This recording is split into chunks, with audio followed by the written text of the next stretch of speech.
Pharmaceutical chemistry में ये important questions है जो प्रीवियस ईयर में पूछे गए हैं। आज हम इनको सॉल्व करेंगे। एक क्वेश्चन है जो काफी पूछा जाता है। Explain different theories of acid base with suitable example. Acid base को एक्सप्लेन करने के लिए तीन थ्योरीज दी गई हैं। एक है Arrhenius theory, Bronsted Lowry theory और लुईस थ्योरी। ये तीनों साइंटिस्टों ने एसिड और बेस के नेचर को एक्सप्लेन किया है। जनरली हम हमारे डेली लाइफ रूटीन में एसिड यूज करते हैं। जैसे हमें संतरे से मिलता है डाइटरी सोर्स में, नींबू से मिलता है, आंवले से मिलता है। आंवले में विटामिन सी होता है। विटामिन सी एस्कॉर्बिक एसिड होता है। और ascorbic acid as a antioxidant भी काम करता है। और ये हमारी फॉर्मुलेशन में फ्री रेडिकल्स को न्यूट्रलाइज करता है। तो हम एज अ फार्मास्यूटिकल एड्स भी यूज करते हैं, एज अ एक्सिपिएंट भी यूज करते हैं। फार्मास्यूटिकल एड्स क्या होता है, एक्सिपिएंट क्या होता है, ये मैं आपको सुटिक्स में पढ़ा चुका हूँ, है ना। तो पता है आप लोग को फार्मास्यूटिकल एड्स क्या होता है। तो एंटीऑक्सीडेंट भी एक फार्मास्यूटिकल एड होता है। तो आर्हीनियस ने ये समझाया कि यदि हम एक्वस सॉल्वेंट में किसी सब्सटेंस को ऐड करें और वो H प्लस आयन यदि दे तो हम उसको एसिड कहते हैं। और यदि OH हाइड्रोक्साइड आयन दे तो हम उसको बेस कहते हैं। As per Arrhenius theory, acid is a substance that dissociate in water to produce hydrogen ion. Hydrogen ion is called H plus ion. And the base are the substances that dissociate in water to produce hydroxide ion. Hydroxide ion को हम OH minus से denote करते हैं। तो ये definition दी Arrhenius वैज्ञानिक ने। अब इस थ्योरी की लिमिटेशंस भी थी। क्या लिमिटेशन थी कि ये केवल एक्वस सॉल्वेंट के नेचर को और एक्वस सॉल्यूशन के बारे में एक्सप्लेन करती थी। दूसरा, ये वीक एसिड और वीक बेस को एक्सप्लेन नहीं करती थी, है ना। स्ट्रॉन्ग एसिड भी होते हैं, स्ट्रॉन्ग बेस होते हैं, वीक एसिड होते हैं, वीक बेस होते हैं, लेकिन ये सब एक्सप्लेनेशन कुछ नहीं देती थी। केवल ये बताती थी कि एक्वस सॉल्वेंट में यदि आप किसी सब्सटेंस को डालो, H प्लस आयन दे तो एसिड और OH दे तो बेस। लेकिन कुछ ऐसे एसिड और बेस भी थे जिनमें ये नेचर नहीं था। तो उनको एक्सप्लेन करने के लिए दूसरे साइंटिस्टों ने अपनी और थ्योरी दी। अब इस थ्योरी के हिसाब से एग्जाम्पल क्या है एसिड का। HCl, hydrochloric acid. Hydrochloric acid हमारे स्टमक में भी होता है ना। हमारे स्टमक में ये फूड को केमिकली ब्रेक डाउन करता है, ठीक है। और इस थ्योरी के हिसाब से बेस का एग्जाम्पल है सोडियम हाइड्रोक्साइड, ठीक है। एक एग्जाम्पल ये है और दूसरा एग्जाम्पल है हाइड्रोक्लोरिक एसिड। ये दो एग्जाम्पल है, एसिड का एक और बेस का एक। अब यहाँ पर एक रिएक्शन दिया हुआ है, NaOH को जब हम वाटर में ऐड करेंगे तो Na प्लस और OH माइनस हमें आयन मिलेगा। इसका मतलब ये बेस हो गया, ठीक है। वहीं पर हम HCl को वाटर में ऐड करेंगे तो H प्लस आयन मिलेगा और H प्लस आयन और Cl, तो ये क्या हो गया, एसिड हो गया। तो ये थ्योरी आपको समझ में आई। इसको हम कहते हैं आर्हीनियस थ्योरी, ठीक है। क्लियर है संगीता, कविता। Yes sir. ये यस क्वेश्चन सर। एग्जाम में पूछा गया है, ठीक है। और ये मोस्ट IMP क्वेश्चन है। नेक्स्ट थ्योरी है ब्रोस्टेड लॉरी। इस थ्योरी के हिसाब से जो प्रोटॉन डोनेट करे वो एसिड, और जो प्रोटॉन एक्सेप्ट करे, ठीक है, उसको हम बेस बोलते हैं। अब ये जो थ्योरी थी ये किसके लिए थी, किसी भी सॉल्वेंट के लिए जो वाटर अदर देन वाटर है, मतलब वाटर के अलावा कोई भी सॉल्वेंट यूज करे तो ये थ्योरी उसके लिए एक्सप्लेनेशन हमें देती थी। इसी थ्योरी को हम conjugate of acid base theory भी कहते हैं। इस थ्योरी के हिसाब से एसिड वो है जो डोनेट करेगा प्रोटॉन और वो कंजुगेशन बनाएगा बेस के साथ, और बेस एक्सेप्ट करेगा प्रोटॉन और वो कंजुगेशन बनाएगा एसिड के साथ। इसका एग्जाम्पल है अमोनिया, ठीक है। अमोनिया का यहाँ पर वाटर से रिएक्शन दिया गया है, इसमें NH4 बनेगा और हाइड्रोक्साइड आयन बनेगा। तो ये इसका एग्जाम्पल हो गया। नेक्स्ट थ्योरी है लुईस थ्योरी। लुईस थ्योरी बात करती है इलेक्ट्रॉन लॉन पेयर की। लोन पेयर मतलब होता है इलेक्ट्रॉन का जोड़ा। दो इलेक्ट्रॉन को हम लोन पेयर बोलते हैं, पेयर मतलब जोड़ा। तो एसिड वो है जो इलेक्ट्रॉन लोन पेयर को एक्सेप्ट करेगा, और बेस वो है जो इलेक्ट्रॉन लोन पेयर को डोनेट करेगा। तो ये थ्योरी किसने दी थी? ब्रॉस्ट एंड लॉरी नाम के साइंटिस्ट ने। अब इसका एग्जाम्पल है एल्यूमिनियम क्लोराइड। एल्यूमिनियम ठीक क्लोराइड है। अब यहाँ LCl3। पर ये चार्ट आप देखो, इस चार्ट में यहाँ दिया हुआ है थ्योरी और इसकी डेफिनेशन, बेस की डेफिनेशन, एग्जाम्पल एग्जाम्पल। और बेस का एग्जाम्पल। ये सीधा नहीं तो होता है। आर्हीनियस के हिसाब से एच प्रोटॉन डोनर, जो वाटर में H H plus ion donate करे वो हाथ मत एसिड है। लगाना, बीच में हाथ मत लगाना। और बेस क्या हो गए हाथ मत आपके ओ लगाना। H donor, O H hydroxide ion जो देते हैं। ठीक है। और इसका एग्जाम्पल है S C L N O H. Bronsted Lowry के NH। हिसाब से प्रोटॉन जो डोनेट करे, ठीक है, वो हो गया एसिड। और प्रोटॉन जो एक्सेप्ट करे वो हो गया बेस। और एग्जाम्पल हो गया यहाँ पर अमोनिया NH3। और बेस NH3 का वाटर। एग्जाम्पल हो गया ओ एच। लुईस में लोन पेयर जो एक्सेप्ट करे वो एसिड, और जो लोन पेयर डोनेट करे वो बेस। अब यहाँ पर बेस। एग्जाम्पल है एसिड का, एग्जाम्पल है BF3, मतलब boron try fluoride. Try fluoride क्यों कह रहे फ्लोराइड। हैं? क्योंकि बोरान का एक एटम है और फ्लोराइड के तीन, तो बोरॉन ट्राई 11। फ्लोराइड ये इसका एग्जाम्पल है। और बेस का एग्जाम्पल क्या है? NH3। तो ये 3। एग्जाम्पल्स आपको लिखने हैं और ये तीनों थ्योरी आपको लिखनी है। 5 नंबर में ही आता है। कर लोगे आप इसको? इजी है। हाँ। स्कूलिंग में भी आपने पढ़ा होगा एसिड क्या होता है, बेस क्या होता है ना। पीएच स्केल आपने पढ़ी है। 0 पे न्यूट्रल वाटर का पीएच कितना होता है? न्यूट्रल। वाटर का पीएच न्यूट्रल होता है। और यदि 7 से 14 की तरफ बढ़ेंगे तो बेसिसिटी बढ़ेगी, और 7 से 1 की तरफ बढ़ेंगे तो एसिडिटी बढ़ेगी। ठीक है। तो ये है आपका पीएच स्केल। और पीएच क्या होता है? हाइड्रोजन आयन की कंसंट्रेशन, इसको हम पीएच कहते हैं। अब एक क्वेश्चन और एग्जाम में पूछा गया है, define buffer, give the ideal property of buffer solution. Buffer solution वो होते हैं जो पीएच चेंज को रेजिस्ट करते हैं, पीएच को फ्लक्चुएट नहीं होने देते। दो टाइप के बफर होते हैं, एसिडिक बफर और बेसिक बफर। ठीक है। जो एसिडिक रेंज में पीएच को फ्लक्चुएट ना होने दे उनको हम एसिडिक बफर कहते हैं, और जो बेसिक रेंज में पीएच को फ्लक्चुएट ना होने दे हम उसको बेसिक बफर कहते हैं। तो दो टाइप के होते हैं। ठीक है। अब ये बफर सॉल्यूशन हम क्यों यूज करते हैं? ताकि हमारे फॉर्मुलेशन का पीएच फ्लक्चुएट ना हो। यदि पीएच फ्लक्चुएट होगा तो उससे क्या होगा? हमारे फॉर्मुलेशन की स्टेबिलिटी और इफिकेसी और उसकी सेल्फ लाइफ हो कम गया। हो सकती है। ठीक है। तो अच्छा। इसलिए हम बफर सॉल्यूशन ऐड करते हैं। ये भी एज अ फार्मास्यूटिकल एड्स और अच्छा, एक्सिपिएंट हमारी फॉर्मुलेशन में अच्छा। ऐड किए जाते हैं। जब मैंने आपको जब एडिटिव्स गलत हो गया पढ़ाया ना। था तब मैंने इसके 1 2 3 एग्जांपल्स भी ये बताए कौन थे। सा ऐड नहीं करना है क्या प्लीज ये? आप लोग बात नहीं कीजिए। ताकि 1 2 3 4। जी सर तो ये है बोलिए। आपके बफर सॉल्यूशन।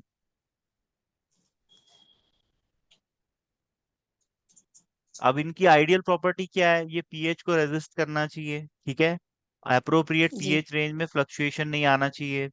और इनकी बफर कैपेसिटी अच्छी होनी चाहिए। बफर कैपेसिटी क्या होती है? पीएच फ्लक्चुएशन को रेजिस्ट करने की इनकी जो एबिलिटी होती है उसी को हम बफर कैपेसिटी कहते हैं। कैपेसिटी होती है। इसमें केमिकल स्टेबिलिटी होनी चाहिए, हमारे फॉर्मुलेशन के साथ ये कंपैटिबल होना चाहिए, किसी भी प्रकार की कोई टॉक्सिसिटी कॉज ना करे, सेफ होना चाहिए, सुरक्षित होना चाहिए। ठीक है। तो ये इसकी आइडियल प्रॉपर्टीज है। और इसमें सॉल्युबिलिटी होनी चाहिए या मिजिबिलिटी होनी चाहिए, दोनों में से कोई भी एक। मिजिबिलिटी मतलब क्या? यदि हम पानी को ऑयल में मिक्स करें तो पानी ऑयल में मिजिबल होता है, सॉल्युबल नहीं होता। ठीक है। वहीं पर यदि मैं शुगर को पानी में ऐड करूं तो वो सॉल्युबल होती है, नमक को पानी में ऐड करूं तो सॉल्युबल होती है। लेकिन पानी और तेल आपस में मिजिबल होता है, नहीं। मतलब बिल्कुल। आपस में साथ में तो आपस में रहेगा नहीं लेकिन होता। घुलेगा नहीं। ठीक है। हम्म। तो ये होता है आपका सॉल्युबिलिटी और मिजिबिलिटी। टेम्परेचर इंडिपेंडेंस होना चाहिए, मतलब हमारा जो बफर सॉल्यूशन है उस पे टेम्परेचर का इफेक्ट नहीं पड़ना चाहिए। इसको बनाना आसान होना चाहिए और इसको एनालाइज करना आसान होना चाहिए, और ये इजिली अवेलेबल होना चाहिए। तो ये सारी इसकी आइडियल प्रॉपर्टीज हो गई। तो हमने बफर सॉल्यूशन की डेफिनेशन देखी, बफर के टाइप देखे, और बफर सॉल्यूशन की आइडियल प्रॉपर्टी देखी। ठीक है, और ये हमारी फॉर्मुलेशन में ऐड किए जाते हैं as a additives, as a excipient, as a pharmaceutical aids. ये यस। दो क्वेश्चन प्रीवियस एग्जाम में बहुत ज्यादा पूछे गए हैं, सॉल्व कर लोगे आप कविता? लर्न करना, हाँ सर। हम्म, लर्न करते कल पूछूंगा हो। आपसे मैं। ओके। नेक्स्ट क्वेश्चन पूछा गया है, व्हाट इज एंटीऑक्सीडेंट? एंटीऑक्सीडेंट क्या होते हैं? एंटीऑक्सीडेंट्स ऐसे मॉलिक्यूल्स होते हैं जो हमारे सेल को और टिश्यू को डैमेज से प्रोटेक्ट करते हैं। हमारी बॉडी में यदि फ्री रेडिकल्स जनरेट होंगे तो ये फ्री रेडिकल्स अनस्टेबल नेचर के होते हैं, हाईली रिएक्टिव होते हैं, और इनके पास अनपेयर्ड इलेक्ट्रॉन होता है, जिस वजह से ये हाईली रिएक्टिव होते हैं। ठीक है, तो ये हमारे सेलुलर स्ट्रक्चर को डैमेज कर सकते हैं, हमारे डीएनए को। डीऑक्सी राइबो न्यूक्लिक एसिड ये ह्यूमन बींग्स का जेनेटिक मटेरियल होता है और ये सेल के न्यूक्लियस में प्रेजेंट रहता है। तो जो फ्री रेडिकल्स हैं वो हमारे सेल को डैमेज कर सकते हैं, तो उनको न्यूट्रलाइज कौन करते हैं? एंटीऑक्सीडेंट्स, जिससे हमारे सेल को डैमेज से बचाया जा सकता है। तो जितनी भी क्रॉनिक डिजीजेस हैं, जैसे कैंसर है, हार्ट डिजीज है, न्यूरो न्यूरो डिजेनरेटिव डिसऑर्डर्स हैं, तो उसके ट्रीटमेंट में, मैनेजमेंट में हम एंटीऑक्सीडेंट यूज करते हैं। समझ में आया ओके। एंटीऑक्सीडेंट क्या होते हैं? जी सर। ओके। एंटीऑक्सीडेंट काम कैसे करते हैं, है ना, अभी आपको मैंने बताया, ये फ्री रेडिकल्स को न्यूट्रलाइज करते हैं। ठीक है, ये फ्री रेडिकल्स को न्यूट्रलाइज करते हैं। आपने मूवीज में देखा होगा, हीरो को यदि कोई गोली मारता है तो उसका कोई भी रिलेटिव बीच में आके खड़ा हो जाता है, तो हीरो बच जाता है और जी। उसको गोली लग जाती है, ऐसा होता है। हाँ। मेलोड्रामास में देखा होगा आपने, ओल्ड मूवीज जी में, सर, होते। 1960s की, ऐसे ही होता था ना। जी सर। जी तो सर। ये एंटीऑक्सीडेंट भी ऐसे ही होते हैं। जैसे ही जैसे हमने फॉर्मुलेशन में डाला, तो एंटीऑक्सीडेंट क्या करेगा, खुद ऑक्सीडाइज हो जाएगा और हमारी फॉर्मुलेशन को बचा लेगा। ठीक है, जैसे कोई फ्री रेडिकल आया तो फ्री रेडिकल से ये खुद फाइट करेगा और खुद खुद उससे रिएक्ट करके ऑक्सीडाइज हो जाएगा, तो हमारी फॉर्मुलेशन बच जाएगी कि नहीं, है ना। तो इसलिए हम एंटीऑक्सीडेंट को ऐड करते हैं। ठीक है, तो ये हमारी फॉर्मुलेशन को स्टेबल बनाते हैं, फॉर्मुलेशन की थेरापेटिक इफेक्ट को बनाए रखते हैं, इफिकेसी को बनाए रखते हैं, और हमारी फॉर्मुलेशन की सेल्फ लाइफ भी बढ़ जाती है। सेल्फ लाइफ क्या होता है? मतलब हमारा प्रोडक्ट ओके। कब तक जिंदा रहेगा, 6 महीने, साल भर, 2 साल, 3 साल, है ना, उसकी लाइफ। अब यदि उसमें हम एंटीऑक्सीडेंट नहीं डालेंगे तो हो सकता है वो खराब हो जाए मॉइस्चर की वजह से, क्योंकि मॉइस्चर में भी तो, जैसे H2O यदि टूटेगा तो क्या बनेगा? H+ और OH-। अब ये दोनों रिएक्टिव होंगे या नहीं, है ना। यस। तो मॉइस्चर की वजह से हमारा फॉर्मुलेशन खराब नहीं होगा यदि हम उसमें एंटीऑक्सीडेंट डाल देंगे तो। एंटीऑक्सीडेंट क्या करेगा, यदि मॉइस्चर आ भी गया, H+ बन गया, OH- बन गया, तो इससे एंटीऑक्सीडेंट खुद ही रिएक्ट कर लेगा, है ना, जिससे हमारी फॉर्मुलेशन बच जाएगी।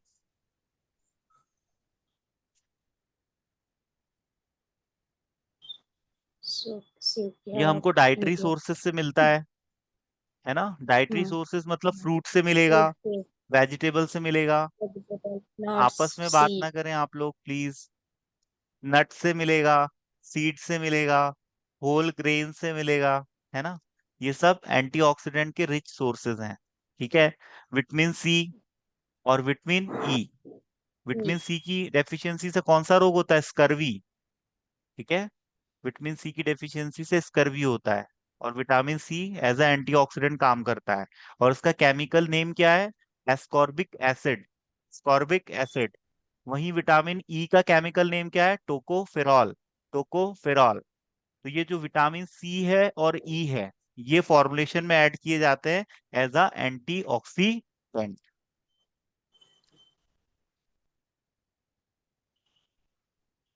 अब बेनिफिट्स ऑफ एंटीऑक्सीडेंट, ये हमारी फॉर्मुलेशन को प्रोटेक्ट करेंगे, है ना, और साथ ही में हम इनका कंजप्शन भी करते हैं। लिम्सी आता है विटामिन सी का टैबलेट, लिम्सी खाया आप में से किसी हाँ। ने? हाँ लिम्सी सर, लिम्स। 500 mg। ठीक है, सर। बहुत चलता है, सामान्यतः भी हम खा सकते हैं, हमारी स्किन की क्वालिटी इंप्रूव होगी इससे। ठीक है, तो हाँ। लिम्सी टैबलेट आता है विटामिन सी का, क्रॉनिक डिजीज में दिया जाता है ये पेशेंट को। तो इसके ये बेनिफिट्स हो गए। और ये एंटी इन्फ्लामेटरी इफेक्ट भी देता है। एंटी इन्फ्लामेटरी मतलब, इन्फ्लामेशन मतलब सूजन। ठीक है, जहां भी कहीं चोट लग जाए, मोच आ जाए, वहां पर सूजन आ जाती है। ठीक है, सूजन यदि आ गई है, उसको हमें कम करना है, तो हम विटामिन सी देंगे। ठीक है। तो ये विटामिन सी जो होता है वो सूजन को भी कम करने में मदद करता है। अर्थराइटिस के इलाज में यूज होगा। अर्थराइटिस एक ऑटो इम्यून डिजीज होती है। ऑटो इम्यून डिजीज के ट्रीटमेंट के लिए हम इम्यूनो सप्रेसेंट ड्रग्स यूज करते हैं। ये हमारी इम्यूनिटी को सप्रेस कर देता है। अर्थराइटिस हमारे लार्ज जॉइंट में होता है। इसमें जॉइंट में स्वेलिंग आ जाती है, रेडनेस आती है, और हमारे जॉइंट में पेन होता है। ठीक है।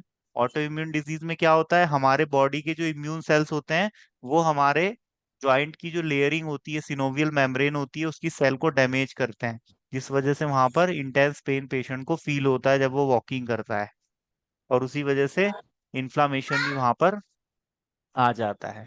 कंजेस्टिव हार्ट फेलियर को के पेशेंट में दिया जाता है कंजेस्टिव, है ना, कॉग्निटिव फंक्शन को इम्प्रूव करने के लिए दिया जाता है। ठीक है। तो ये सब इसके यूजेस हैं। कॉग्निटिव फंक्शन मतलब क्या होता है, हमारे ब्रेन की पावर को बढ़ाता है, सोचने समझने की शक्ति, memory, grasping power, retention power, decision making. तो इसलिए विटामिन सी हमारे लिए बहुत जरूरी है। आंवला खाते हो आप लोग? जी सर। आंवले से यस हमें सर। विटामिन सी मिलता है। आंवले को गर्म करना चाहिए क्या? विटामिन सी जो होता है वो नहीं। थर्मोलेबाइल होता है। थर्मोलेबाइल का मतलब यदि इसको टेम्परेचर दिया जाए तो इसकी क्वालिटी लूज हो जाएगी, बदल जाती है ना। तो हम कभी भी आंवले का अचार बनाएं तो हम उसको गर्म ना करें। नींबू में भी रहता है विटामिन सी। नींबू का यदि अचार यस। बनाना है तो आप कैसे बनाओगे? नींबू को काट पहले के। निचोड़ लोगे और उसका पूरा रस यस। निकाल लोगे, और नींबू के जो छिलके हैं उसको आप मतलब स्टीम दे दोगे कुकर में। ठीक है। और उसके बाद उसको आप रस में डाल दोगे, और फिर जो भी आपको डालना है, मसाला वसाला सब डाल देना। इस तरह से अचार बनाओगे तो विटामिन सी खत्म होगा क्या उसमें से? बताओ। नहीं होगा। नहीं, नहीं हुआ। ऐसे अचार बनाते हैं, ठीक है। तो ये है, इसके कुछ इंपॉर्टेंट पॉइंट्स हैं, है ना, ये आप लोग पढ़ लेना एंटीऑक्सीडेंट्स के। तो ये 3 क्वेश्चन कर लोगे आप लोग, ये प्रीवियस ईयर एग्जाम्स में पूछे गए हैं क्वेश्चन पेपर्स में, वहीं से मैंने ये पिकअप किए हैं। तो तीन जी सर। क्वेश्चंस आप कर लोगे, है ना। आपके जी सर। 80 मार्क्स में से 30 मार्क्स का बहुत इजी रहता है, हर स्टूडेंट सॉल्व कर सकता है। पेपर इस हिसाब से डिजाइन होता है कि हर स्टूडेंट उसको सॉल्व कर पाए और पास हो जाए। और कुछ क्वेश्चन टफ होते हैं, वो स्मार्ट स्टूडेंट के लिए रखे जाते हैं, ताकि कोई स्टूडेंट को ये ना लगे पेपर तो बहुत ही इजी है ना। तो सभी टाइप के स्टूडेंट को ध्यान में रख के पेपर डिजाइन किया जाता है।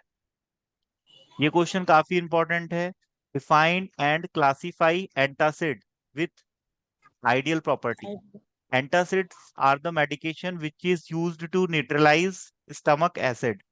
स्टमक का जो एसिड है, हाइड्रोक्लोरिक एसिड, उसको न्यूट्रलाइज करने के लिए हम एंटासिड यूज करते हैं। हार्ट बर्न की प्रॉब्लम, छाती में जलन हो रही है, इंडाइजेशन का प्रॉब्लम है, ठीक है, हमारा स्टमक अपसेट हो गया है, ठीक है, ऐसे प्रॉब्लम्स के ट्रीटमेंट के लिए, मैनेजमेंट के लिए, पेशेंट को रिलीफ देने के लिए इन फॉर्मुलेशन का यूज किया जाता है। और इसका मैकेनिज्म ऑफ एक्शन क्या है? Neutralisation reaction. एंटासिड में एल्यूमिनियम सॉल्ट होता है, कैल्शियम, मैग्नीशियम, सोडियम सॉल्ट होते हैं, और ये सभी मेटल आयंस होते हैं, इसीलिए ये बेसिक नेचर के होते हैं। एसिड में बेस डालेंगे तो न्यूट्रलाइज होगा, क्यों कविता? Yes sir. हाँ, न्यूट्रलाइज होगा ना। तो ऐसे ही किसी को यस एसिडिटी सर। की प्रॉब्लम है तो हम उसको एंटासिड दे देंगे। तो ये होते हैं हाँ। आपके एंटासिड। अब ये जो कुछ एंटासिड ऐसे भी होते हैं जो पेप्सिन को इनिबिट करते हैं। पेप्सिन एक एंजाइम होता है, ठीक है, जो कि प्रोटीन डाइजेशन के लिए रिस्पॉन्सिबल रहता है, जिसकी वजह से इनका कॉमन साइड इफेक्ट आता है, इरिटेशन कॉज होता है हमारे स्टमक की लाइनिंग में। ठीक है। पेप्सिन बेटा एक ऐसा एंजाइम है जो कि प्रोटीन के डाइजेशन के लिए रिस्पॉन्सिबल होता है ना, रेनिन आपने पढ़ा होगा। ठीक है। पेप्सिनोजन, पेप्सिन, ठीक है, ये वही है। अब एंटासिड कितने टाइप के होते हैं? ये आपके टैबलेट फॉर्म में भी आते हैं, लिक्विड फॉर्म में भी आते हैं, चूएबल टैबलेट के फॉर्म में आते हैं। डाइजीन का टैबलेट चूसा होगा आपने कभी, है ना। हाँ। सिस्टेमिक होते हैं, नॉन सिस्टेमिक होते हैं। सिस्टेमिक मतलब सीधे ब्लड में जाके अपना एक्शन देंगे। ठीक है। तो इनके जो टाइप्स है बेटा वो इस चीज पे डिपेंड करते हैं कि इसमें कौन सा मेटल आयन प्रेजेंट है। For example, aluminium based antacid, ये लॉन्ग लास्टिंग रिलीफ देता है पेशेंट को कॉन्स्टिपेशन में। कैल्शियम बेस्ड एंटासिड, ये पेशेंट को काफी फास्ट रिलीफ देता है, और ये हमारी बॉडी में कैल्शियम की डेफिशिएंसी को भी पूरा करता है। मैग्नीशियम बेस्ड एंटासिड ये एज अ लग्जरेटिव भी काम करता है। लग्जरेटिव मतलब हमारी आंतों को ये काफी स्लीपी हाँ, बनाता है, स्लीपरी बनाएगा, हाँ, और एक ल्यूब्रिकेशन के थ्रू हमारे स्टमक के निचले हिस्से को साफ करने में हमारी मदद करेगा, मतलब हमारा पेट साफ हो जाएगा। ठीक है। चिकनाई, lubrication, laxative effect. Laxative, purgative, cathartics, ये सब पूछे जाते हैं आपसे। ये सब drugs acting on GI tract वाली यूनिट से क्वेश्चन आया है। Drugs acting on GI tract. GI tract मैंने अभी आपको बताया था ना एक दो दिन पहले, माउथ से एनस के बीच में जो यस, हमारा पूरा ट्रैक होता है उसी को हम जीआई ट्रैक बोलते हैं। उससे एसोसिएटेड बीमारी भी मैंने आपको बताई थी, कौन सी होती है? अल्सर होती है ना, डायरिया, कॉन्स्टिपेशन, इसकी कल्चर होता है। इंडाइजेशन, है ना, और यस सर। एसिडिटी। ठीक है। और इरिटेबल बाउल सिंड्रोम, ये सारी बीमारी हमारे स्टमक की हैं। Sodium based antacid, sodium based antacid किसमें कॉन्ट्राइंडिकेटेड होंगे? हार्ट के पेशेंट में, जो हाई बीपी के पेशेंट होंगे। हाई बीपी के पेशेंट को नमक खाना चाहिए क्या? बताओ। नहीं। तो नहीं खाना चाहिए। नमक यदि खाएगा तो वाटर रिटेन होगा, वाटर रिटेन होगा तो बीपी बढ़ेगा, और बीपी तो ऑलरेडी बढ़ा हुआ है। ठीक है। अच्छा, जिनका बीपी कम है उनको नमक खाना चाहिए क्या? हम्म। जिनका बीपी कम है। ये तो हाँ, हाँ, हाँ नहीं हाँ खाना सर। चाहिए, है ना। हाँ, अब जैसे हाँ, जिसका शुगर लेवल कम है उसको शक्कर खानी चाहिए क्या? हाँ। मीठा खाना चाहिए थोड़ी उन लोगों को, है ना। और जिसको डायबिटीज है उसको मीठा नहीं खाना है। नो। नहीं। ठीक है। When to use antacid, antacid हम कब यूज करेंगे? इंडाइजेशन का प्रॉब्लम हो, स्टमक हमारा अपसेट हो, ठीक है, और हार्ट हार्ट बर्न का बर्न। प्रॉब्लम हो, ठीक है, ये सब कंडीशन में हम यूज करेंगे। तो जो कुछ बीमारियों के लक्षण होते हैं, है ना, जिसमें हम लक्षणों को दबाने के लिए एंटासिड का यूज करते हैं। एंटासिड हमारी बीमारी के कारण को खत्म नहीं करते, केवल लक्षणों को दबाते हैं बस, है ना। लक्षणों को जी दबाएंगे, सर। बीमारी को जड़ से ठीक नहीं करेंगे। अब किसी पेशेंट को यदि गिलने में प्रॉब्लम हो रही है ना, या उसके फीसेस में, उसकी लैट्रिन में यदि ब्लड आ रहा है, ब्लीडिंग हो रही है ना, तो हम इसको एंटासिड को उस टाइम पे नहीं देते हैं। अब इसमें कुछ इंपॉर्टेंट पॉइंट है जो आपको ध्यान रखना है ना। कभी भी हम एंटीबायोटिक को एंटासिड के साथ नहीं देंगे। क्यों नहीं देंगे? कॉन्ट्रा इंडिकेटेड है। इनका जो ड्रग ड्रग इंटरेक्शन है वो नुकसानदायक है। कैसे नुकसानदायक है? एंटीबायोटिक खाई, एंटासिड भी खाया, एंटासिड में मेटल आयन है, और मेटल आयन हमारे एंटीबायोटिक के साथ कॉन्जुगेशन बना लेगा, तो हमारा एंटीबायोटिक अवशोषित नहीं होगा, खून में नहीं जाएगा तो एक्शन नहीं देगा। तो कभी भी एंटासिड को सिंगल इंडिविजुअली खाया जाता है, इसके साथ कोई भी ड्रग आपस में कॉम्बिनेशन में नहीं लिए जाते, मतलब गैप रखा जाता है आधा एक घंटे का। समझ रहे हो? तो ये जी सर। एंटासिड का ड्रग इंटरेक्शन है, ये आपको याद रखना है। अब एक क्वेश्चन और पूछा गया है, discuss the combination of antacid preparation. Antacid के साइड इफेक्ट को कम करने के लिए एंटासिड की जो प्रिपरेशन है वो कॉम्बिनेशन में बनाई जाती है, इसी को हम कॉम्बिनेशन एंटासिड प्रिपरेशन बोलते हैं। ठीक है, जिसमें दो या दो से ज्यादा एंटासिड को मिक्स करके दवाई बनाई जाती है। इससे इफिकेसी भी बढ़ जाएगी, और स्पीड ऑफ एक्शन भी बढ़ जाएगा, मतलब हमें एक्शन काफी फास्ट मिलेगा, और हमारे जो साइड इफेक्ट है वो भी कम हो जाएंगे। तो इसके एग्जाम्पल है आपके मैग्नीशियम एल्यूमिनियम एंटासिड, इससे पेशेंट को काफी फास्ट रिलीफ मिलेगा। प्रोलॉन्ग्ड एक्शन, मतलब लंबे समय तक इसका एक्शन बरकरार रहेगा, है ना, और कॉन्स्टिपेशन में पेशेंट को राहत मिल जाएगी। दूसरा कॉम्बिनेशन है कैल्शियम सोडियम एंटासिड। तीसरा कॉम्बिनेशन है एंटासिड विद विथ। सिमिथिकॉन। सिमिथिकॉन देखा है आपने किसी फॉर्मुलेशन में? क्यों, इसलिए हाँ। नहीं, सीमित ही कौन। हाँ, ये सिमिथिकॉन एक मॉलिक्यूल होता है जो कॉन्स्टिपेशन के पेशेंट में एंटासिड के साथ कॉम्बिनेशन में यूज किया जाता है। गवर्नमेंट हॉस्पिटल में भी इसकी सप्लाई होती है, इस एंटासिड की बहुत चलता है, ये सिरप फॉर्म में आता है ना। देखना हाँ जो हाँ गवर्नमेंट हाँ। हॉस्पिटल में हाँ उनको सर, हाँ। सिमेथिकॉन मिल जाएगा। है ना संगीता? जी सर। ठीक है। तो ये है इसका। और और कहाँ है, नॉट ऑलवेज नेसेसरी। हाँ, अगला क्वेश्चन है आपका बेटा, एक्सपेक्टोरेंट क्या होते हैं? ये भी परीक्षा में पूछा जाता है। Short note on expectorant. Expectorant ऐसी ड्रग्स होती हैं जो कि कफ के ट्रीटमेंट में यूज होती हैं। ये हमारे म्यूकस को बॉडी से बाहर निकलने में हेल्प करती है। इसको हम म्यूकस को बलगम भी कहते हैं। बलगम रिस्पिरेटरी ट्रैक पे कब बनता है? जब इन्फेक्शन हो जाए। ठीक है, तो बलगम बनने लगता है, मतलब थकार, स्पूटम। और इस स्पूटम की जांच से हमें पता चलता है कि रिस्पिरेटरी रिस्पिरेटरी ट्रैक में कोई इन्फेक्शन तो नहीं है। नहीं। तो एक्सपेक्टोरेंट इस म्यूकस को लूज कर देते हैं। ठीक है, लूजनिंग ऑफ म्यूकस। अब ये लूज हो जाएगा, पतला हो जाएगा, लिक्विफाई हो जाएगा, तो आसानी से बाहर आ सकता है। इसको एक्सपेल आउट किया जा सकता है। एक्सपेल आउट जी सर। करना मतलब बाहर निकालना। और ये हाँ, एक्सपेक्टोरेंट कफ को बाहर निकालते हैं, इसलिए इनको एक्सपेक्टोरेंट बोलते हैं। ठीक है। अब जी सर। दो प्रकार के कफ होते हैं, प्रोडक्टिव कफ और नॉन प्रोडक्टिव कफ। एक नॉन अच्छा वाला कफ प्रोडक्टिव। होता है जो हमारे शरीर में बनना जरूरी है, लेकिन जब इन्फेक्शन होता है तो वो कफ ज्यादा ही बनता है, और वो कफ काफी हार्ड होता है, तो जिसको हम नॉन प्रोडक्टिव कफ कहते हैं। तो नॉन प्रोडक्टिव कफ को हमारे शरीर से बाहर निकालना जरूरी है, नहीं तो हमें सांस लेने में दिक्कत होगी। और सांस लेने में दिक्कत होगी तो घबराहट होगी। तो कॉमन कोल्ड के जो पेशेंट होते हैं, कॉमन कोल्ड कोल्ड मतलब ठंडा। सर्दी खांसी, है ना? सर्दी खांसी। सर्दी खांसी और ब्रोंकाइटिस। ये जो आइटिस वर्ड है ये क्या बता रहा है? यहाँ पर जो आइटिस वर्ड लगा हुआ है, इन्फेक्शन। कहीं हम्म। पर भी आपको, कहीं पर भी बेटा यदि आइटिस वर्ड नजर आ जाए तो आप समझ जाओगे कि वो इन्फेक्शन है। जैसे ब्रोंकाइटिस, है ना, मेनिंजाइटिस, है ना, आइटिस वर्ड ये जी सर। इन्फेक्शन को बताता है। ठीक है, तो ये है आपका एक्सपेक्टोरेंट।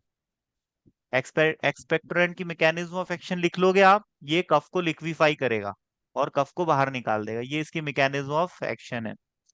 अब मुझे ये बताओ, ये कहाँ पर यूज होगा? कफिंग की कंडीशन में। और इसका एग्जाम्पल क्या है? क्वाफेनिसिन। ये देखा है आपने कफ सिरप में? खांसी की जो दवाई है बेटा, उसकी बोतल को आप ध्यान से उठा के देखना, उसमें कौन से आपको जी। इंग्रेडिएंट नजर आएंगे। सॉल्ब्यूटेमॉल नजर आएगा, ब्रोमहेक्सिन नजर आएगा, क्वाफेनिसिन नजर आएगा, ठीक है, टरब्यूटालिन नजर आएगा।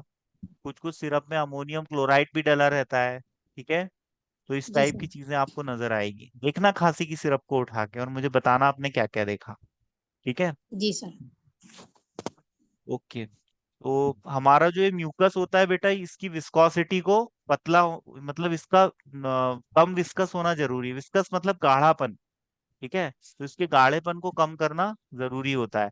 मैंने अभी आपको बताया था ना अमोनियम क्लोराइड, ये देखो, अमोनियम हाँ। Chloride is act as a expectorant, है ना। ये क्या करेगा? विस्कोसिटी को और इलास्टिसिटी को म्यूकस की कम कर देगा।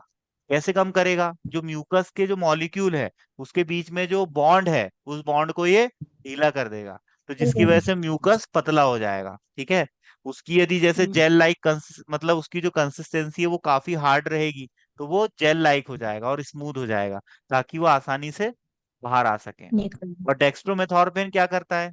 डेक्स्ट्रोमेथोर्पेन खांसी के जो रिफ्लक्स आते हैं, जब पेशेंट खांसता है तो उसके रिफ्लक्स ब्रेन से आते हैं, है ना। तो ब्रेन का वो सेंटर जहां से खांसी का रिफ्लक्स आ रहा है, उस सेंटर को ही वो सप्रेस कर देता है। तो बताओ, यदि हम डेक्स्ट्रोमेथोर्पेन यूज करके उस सेंटर को शांत कर दें, तो रिस्पिरेटरी ट्रैक अपना काम कर पाएगा क्या कफ बाहर निकालने का? बताओ। नो। एक्सेस कफ का प्रोडक्शन हो ही इसलिए रहा है क्योंकि इन्फेक्शन हो गया है। तो जी। हमारा जो रिस्पिरेटरी ट्रैक है वो कोशिश कर रहा है कि खांस के, छींक के, खकार बाहर निकाल के उसको बाहर निकाला जाए और बचा जाए उससे। और हमने डेक्स्ट्रोमेथोर्पेन वाला सिरप दे दिया, हमने वो कफ सेंटर को ही शांत कर दिया। अब बताओ, हमारी बॉडी अपना काम कर पाएगी क्या? नहीं। नो इसलिए सर। सोच समझ के खांसी के सिरप यूज किए जाते हैं। ऐसा नहीं कि बस कोई भी सिरप पी लिया।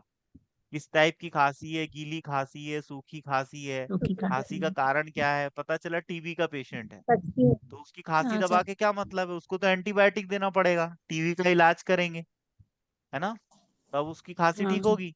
और यदि 15 दिन से ज्यादा पेशेंट खांस रहा है, थकार रहा है, 1 महीने हो गए, तो फिर उसको सीरियसली लेना चाहिए।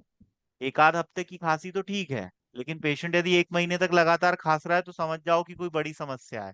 हो सकता है उसको रिस्पिरेटरी ट्रैक में कैंसर हो गया हो। जिन लोग को थ्रोट कैंसर होता है उनको भी खांसी बहुत आती है, पर वो इग्नोर करते हैं 6 महीने साल भर। और जिसने खांसी को 6 महीने साल भर इग्नोर किया वो बचता नहीं फिर, है ना। क्योंकि खांसी आना लंबे समय तक बिल्कुल सही नहीं है मानव के शरीर के लिए। कोई बड़ी समस्या है तभी इतनी खांसी आ रही है।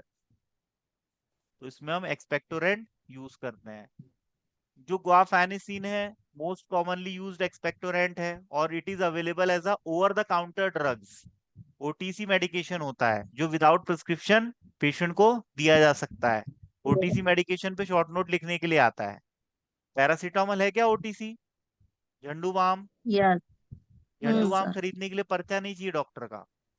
नींद की नहीं। गोली बिल्कुल वैसे। खरीदना है तो पर्चा लगेगा क्या? हाँ, हाँ लगेगा सर। हाँ लगेगा। yes. एक साथ इंजेक्शन पड़ेगा। खरीदना है तो भी पर्चा लगेगा।